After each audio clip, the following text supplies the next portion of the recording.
Hai, hai. Ah.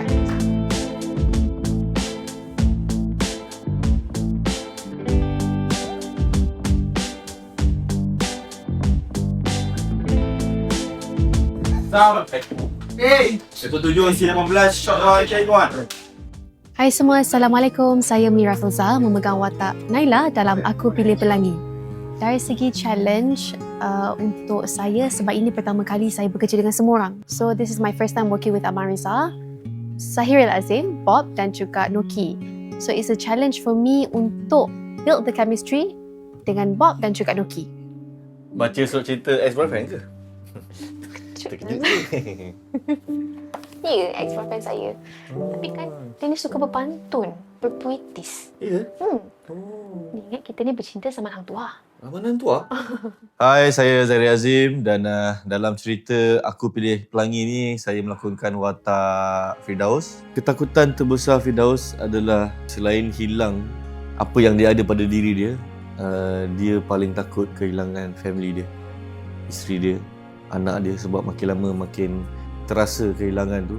Isteri dia makin menjauh pada dia, anak dia makin jauh pada dia. Bukan salah isteri dan anak dia, tapi benda tu datang daripada kesalahan diri dia sendiri. Proses nak berdamai dengan takdir tu mungkin agak kasar, keras. Mungkin ada orang cepat untuk reda, ada orang dia lambat sikit.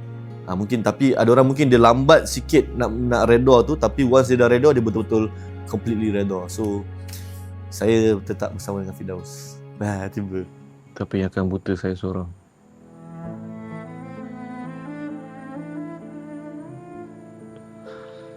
Astagfirullahaladzim. Saya minta maaf saya. Tak apa awak. Yang penting kita jangan give up lagi.